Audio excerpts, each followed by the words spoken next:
Hey guys, welcome back. It's Maverick here today with another episode of Code Geass Season 2. So, last episode, we finally get to see Nunnally once again, right? So, it seems that she has indeed been taken back to the Empire. Was she brainwashed or not? That's debatable. I kind of have the feeling that she was not, though. I think it would be in line with this series if she's actually just sort of manipulated, if you will, and not really any target of some nefarious Geass usage or something of that sort.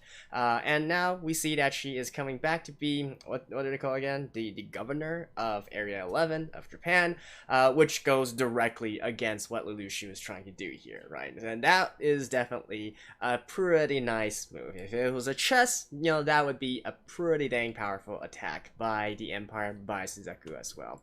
But I'm sure that Lelouch, even though he acted shocked and astonished last episode, he's probably going to bluff his way out of the situation, and we will continue on, right? Although this definitely spices things up. So, without further ado, let's get into the episode. Alright, let's begin in 3, 2, 1, play.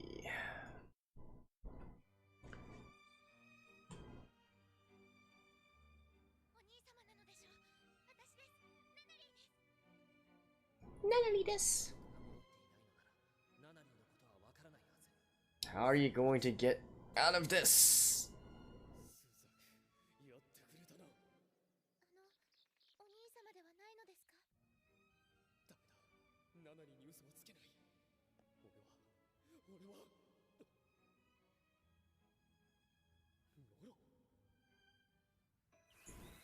Ooh.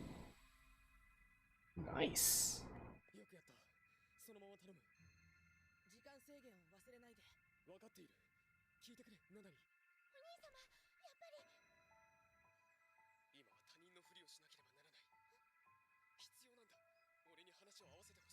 Huh. I can't believe that they didn't, like, wiretap this.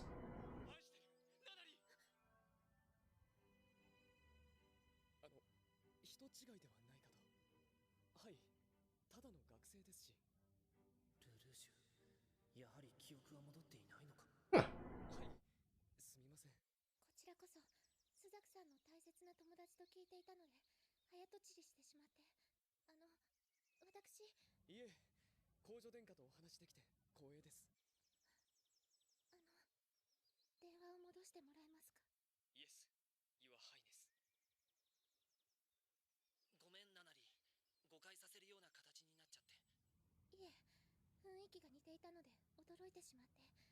ん?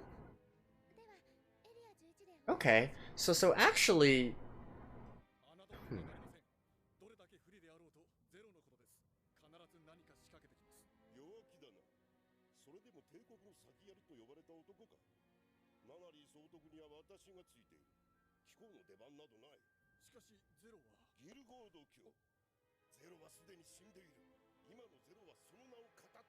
Hmm.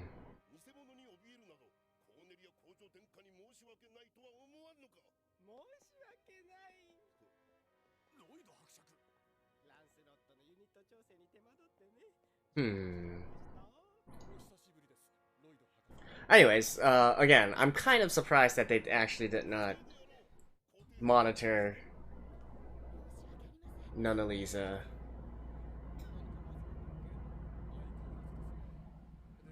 Nunnally's communications. Because only Suzaku's time was stopped, right? It's not like, like global.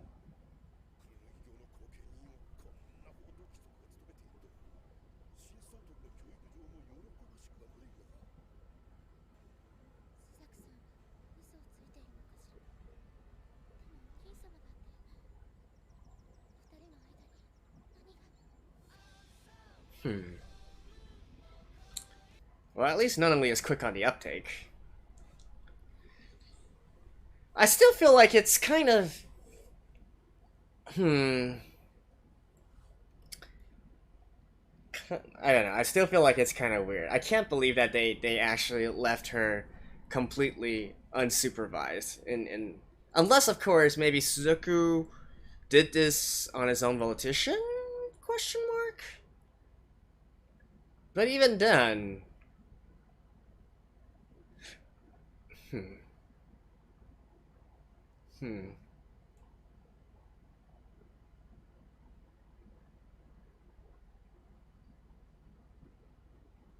I'm just sorry. I'm just still wondering if this makes sense or not. Or am I really just overthinking this? Da, da, da, da, da.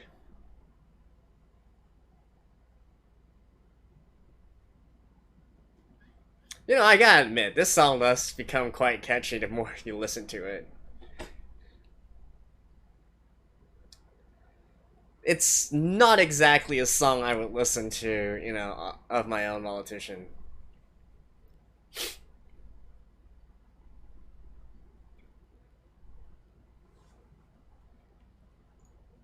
Oh.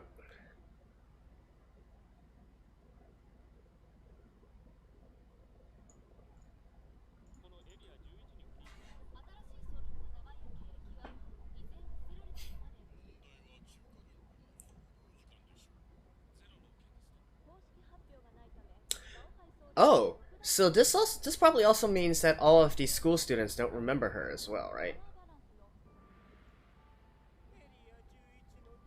Like the academy. The Capitals is in Loyang? Okay.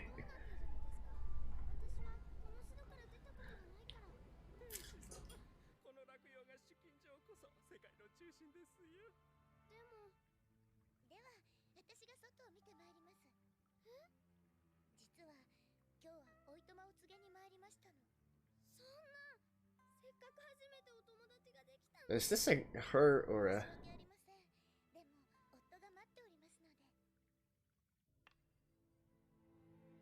Kenzu? Yeah, because there's typically not... I guess there's nothing that says a Tenzu can't be a female, but...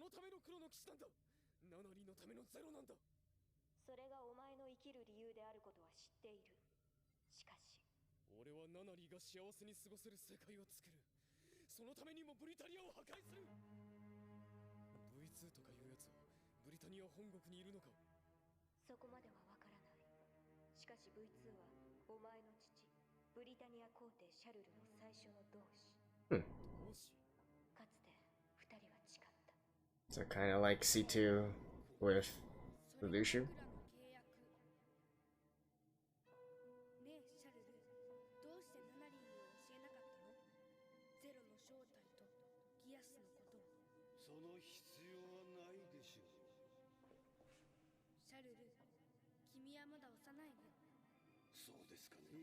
You know, I've always...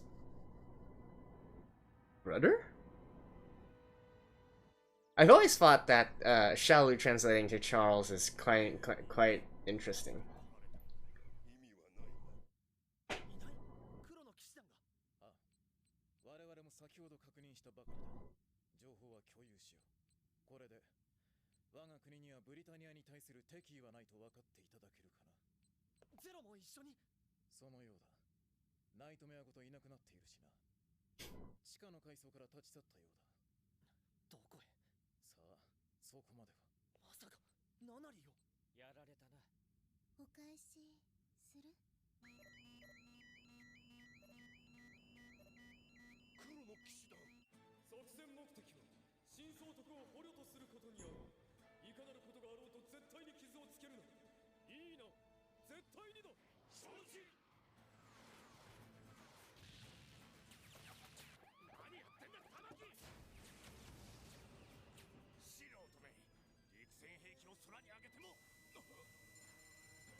Cool.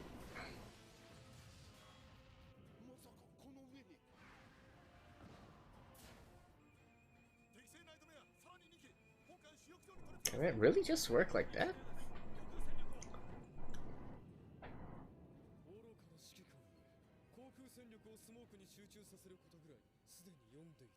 Probably not. The knights are gonna come, aren't they?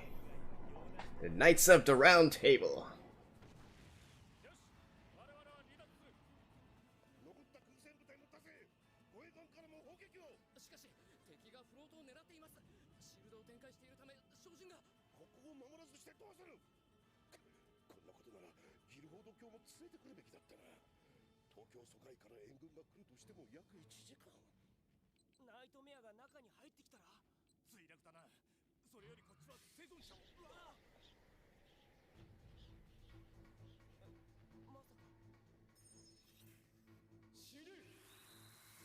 Just like that.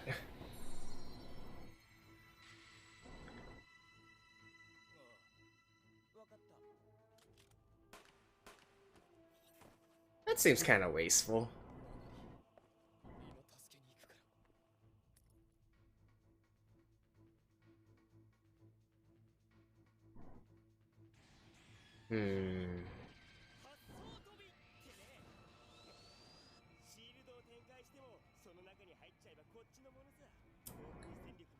Yeah, I feel like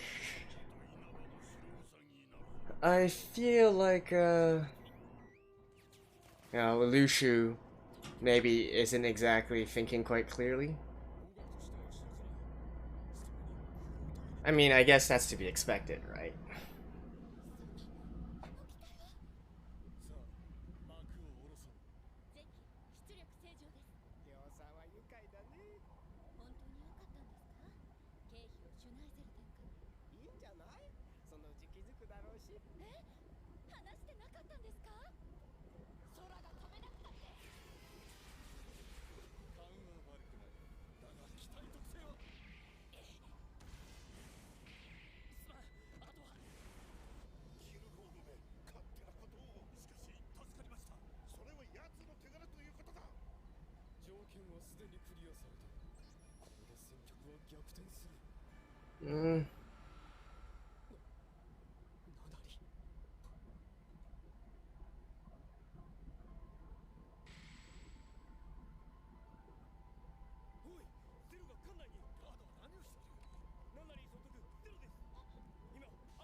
Oh. Here they come. And of course, the genius. The genius pilot Suzaku as well.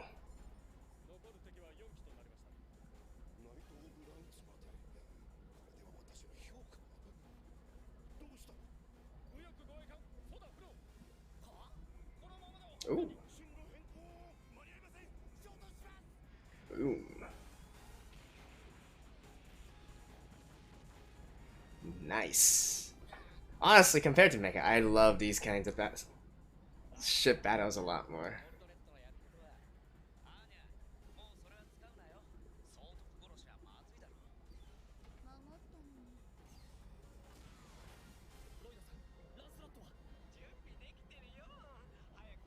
I do wonder, like, how high rank are the knights?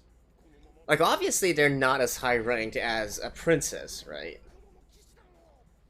I mean, not only that's because not only is a princess, but if it's just like a governor general, I do wonder.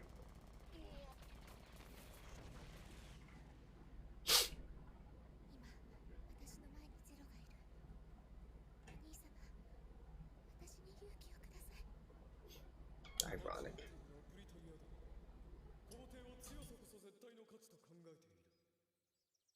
それに賛同するのか。それはナナリー総督、君は利用されているだけなんだよ。目も足も不自由な私ならみんなの同情を引けると。違います。私は自ら望んだのです。ゼロとは ECCM の影響か連絡が取れ、後方の千葉光月と合流し艦内探索を拡大が。しかしこの艦は墜落しかけています。時間がセバ。弱い者いじめは好きじゃないけどさ。こんなところでセバ。東堂、陸戦兵器での奇襲とはお前らしからぬ戦だな。あなたが望んだ。世界はもっと平和に優しく変えていけると思うのです。 Basically, 私は yeah, Yuffie's and Suzaku's. 復活させると。ゼロ、あなたもそこに参加してもらえませんか。やり直せるはずです。人は。You know, he actually did want to work together with Luffy. 敵はゼロかルルーシュか。クルルギ卿、状況を確認します。 I'm still peeved about that entire situation, by the way. The entire Yuffie situation. ケースシータ発生。まあ早い話がこのままだとみんなで海水浴ってこと。アプソン将軍が戦死したって報告もあるけど。今は総督の救出を優先します。ホイールチェアの信号探索開始。 ECM によるノイズクリーニングスタート。フェーズをプリセット。先行して艦内配置送信。データリンク確認。コンプリート。総督現在位置確認後送信願う。チャンネル MB ラジャー。ランスロットコンクエスター発艦。発艦。 Lancelot Conquesta. It's like a mix of English and Spanish. 僕はナナリーを助けなくちゃいけない。今さら許しは壊ないよ。隠れろ光月。艦内に入れば。でもみんなが逃げ切るまで。まさか。Basically, you know, the knights are using, like, even with Callan, they're probably using equipment like an order or a level lower, right?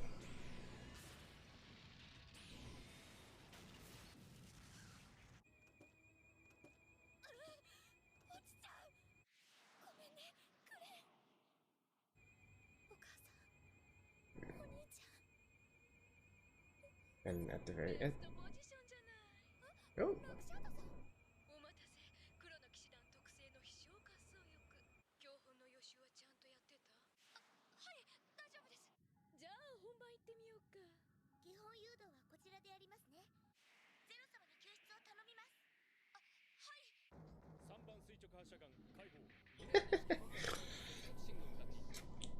right, and just as I was mentioning about the equipment discrepancy, here we have an upgrade! 誘導信号確認。同調軸測敵よし。連結。連結。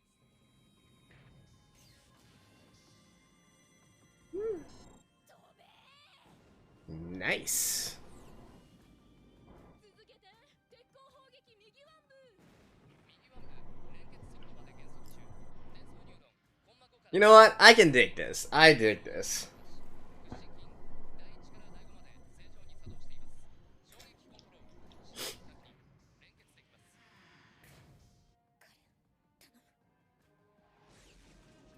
Ah.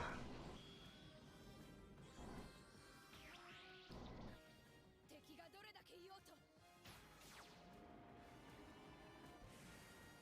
我が隊は東堂を追います。ああ、こっちは総督を。空に黒の騎士団もフロートを。光月君ゼロ。助けてみせます。ほう、空とシールドを手にしたが、しかしこのグレンが通用しなかったらおしまいね。でもやるしかないから撃ってみましょうか。そりゃそうですね。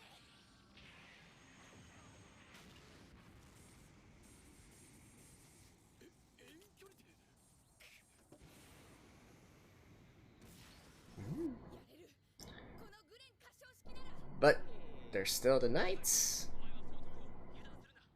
相手はジェレミア教に勝ったこともあるパイロットだ。あのオレンジにかよ。この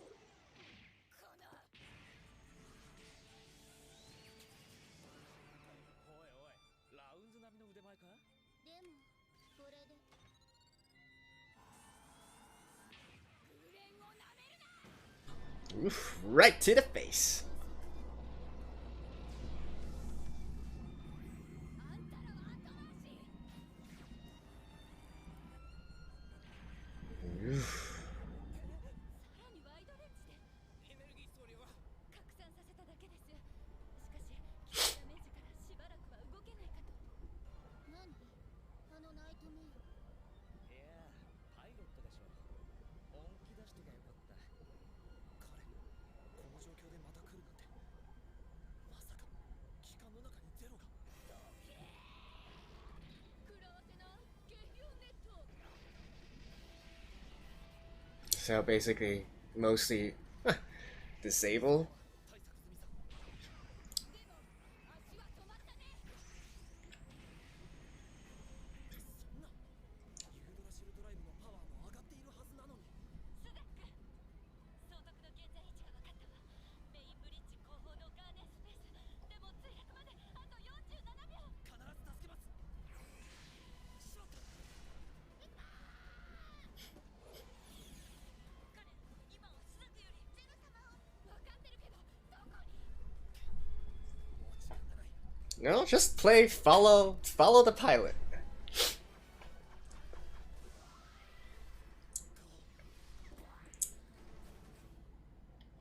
All right. どうすればいい。ゼロの正体を明かすわけには。しかし強引に連れて行くのはナナリーの意志をねじ曲げること。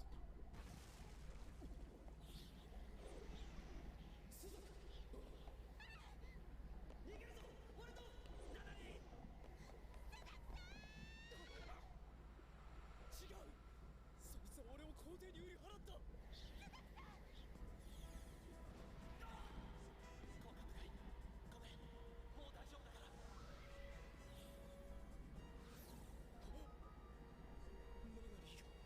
ゼロ。今は。 And of course, Callan will save Lelouch, right?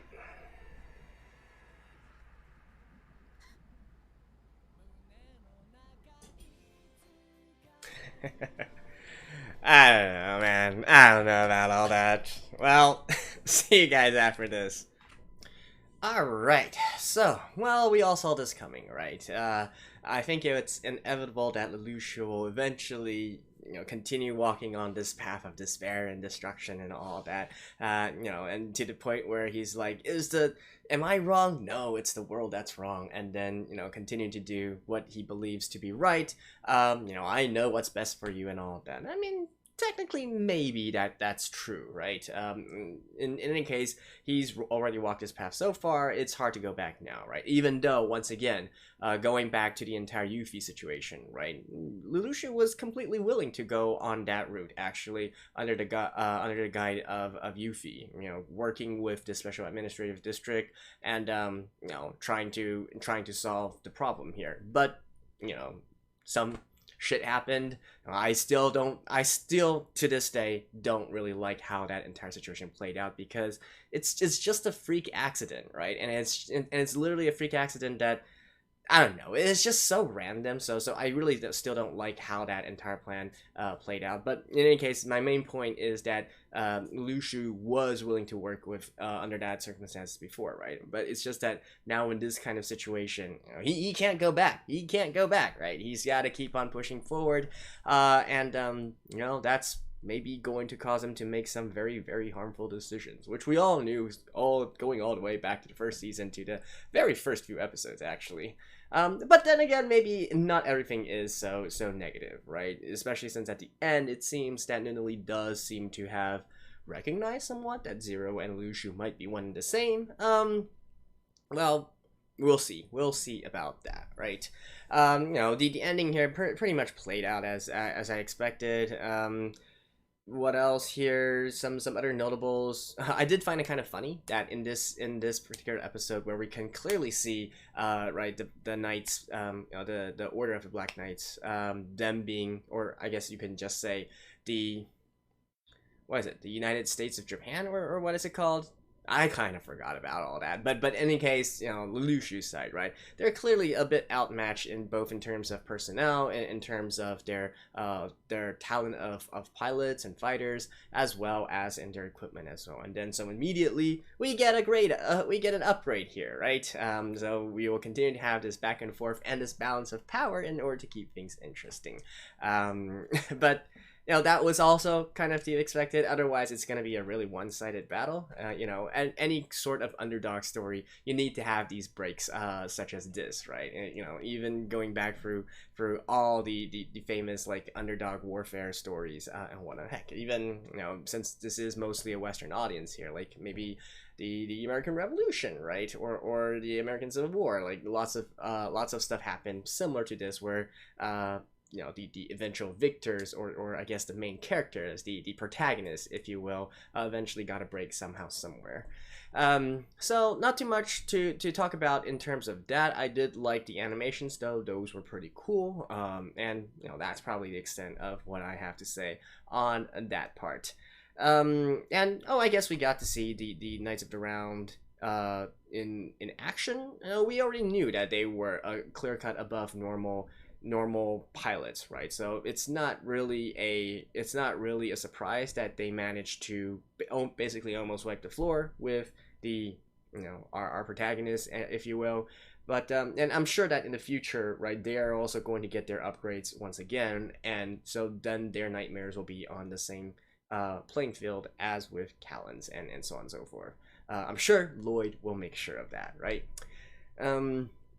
And then I guess one thing that I am really interested in I guess it's not really that important, I don't think, but I am kind of interested in terms of the world building aspects of this, right? And there are two key world building aspects that were shown in this episode. One is we got to see a little bit more in regards to the Chinese. So it seems that judging from everything that we've seen so far, basically this is a Chinese empire that has not been westernized, right? They're still they still follow the old imperial rule. They even still have their capital back in Luoyang, which is basically the capital of all the ancient Chinese dynasties. And they're still they still have the Tianzi, right, which literally means like the heaven's sun, if you will. That's the literal translation, and it's basically just someone who hasn't ascended to the emperor's throne yet, right? And since there is no emperor here, I think the Tenzi is trying. The Chinese here are currently in a state where they have a regent. We're not entirely sure who the regent actually is. I'm pretty sure that this will probably play out in the future as some sort of important subplot as well, right? I can totally foresee a sort of Ribue or a Kakao kind of situation here, where you have this really strong general. I guess in terms of Japanese culture, you can just consider it like the shogunate system, right? And there's this really powerful shogun who, or in the case of Chinese, more typically like the prime minister position or whatnot, who's really in control of power, and furthering their own political agenda, potentially putting them at odds with what the Tianzi actually wants, right? So I don't know, maybe this will play out in the future, right? We were introduced to a Tianzi character here who, by the way, I don't know if it's a boy or a girl, right? I think maybe they left it ambiguous deliberately. I mean, there's certainly lots of pretty boys. This is clamp design after all. So if we're going by history and whatnot, there hasn't really been a Tianzi that is a girl, right? Because typically, we don't have female empresses, right? So I would presume that's a boy, but you know, this being anime, anything can happen. So I did find that, anyways, I did find that kind of interesting. So they are working in terms of a more ancient kind of rule, and the reason why I say, you know, I can totally see a sort of like region taking power kind of situation, or at least some sort of political struggles going on here, is because, you know, as all like most of these things go, the Tianzi is confined to his palace, right? The Forbidden Palace, they can live their life in luxury and whatnot, but they don't really, you know, handle or be involved in the normal day-to-day political matters and whatnot. They're all taken care of by the region, and you know, this gradually does turn into a problem. You know, it's been repeated numerous times throughout Chinese history. So that's why I'm kind of curious about that entire situation. I feel like that's a subplot that's just waiting to be discovered, and you know, I wouldn't even say it's a subplot, right? It might even become part of the main plot in the future when Lelouch eventually will need to get some more allies, some outside allies, other than just those in Japan or in Britannia, right? So that's one world building aspect that that I found interesting. The second part is obviously the origin story of V2, right? So we got C2 with Lelouch, and then we got V2 with Shalulu, right? I think that's how the Japanese pronounce Charles, Shalulu. I've always thought it's kind of funny. There's a very famous song called Shalulu, by the way, a Vocaloid song. That's going off on a tangent. You know, you get this impression that maybe there is an ultimate goal to all of this, right? They want to slay the gods. Is it just for personal power or whatnot, or is it trying to break the cycle of some curse or whatnot? I mean, certainly the sort of tribe, or I don't know how their heritage exactly works, right? Those like V2 and C2 and all those people that we saw in the memories of them and whatnot, and their supposed immortality and so on and so forth. Now that's an entire subplot in of itself. So, I don't know, even though we're painting the Emperor to be this big bad guy, we're painting Charles to be this big bad guy, maybe, just maybe, this is a situation where kind of like, you know, the extended Star Wars canon, right? Where we suddenly realize that, hey, the Emperor was actually trying to do something good all along because he was trying to fight off against a really, really strong alien invasion. So that's why he needed to consolidate power and all that. Maybe it's that kind of situation here. That would be...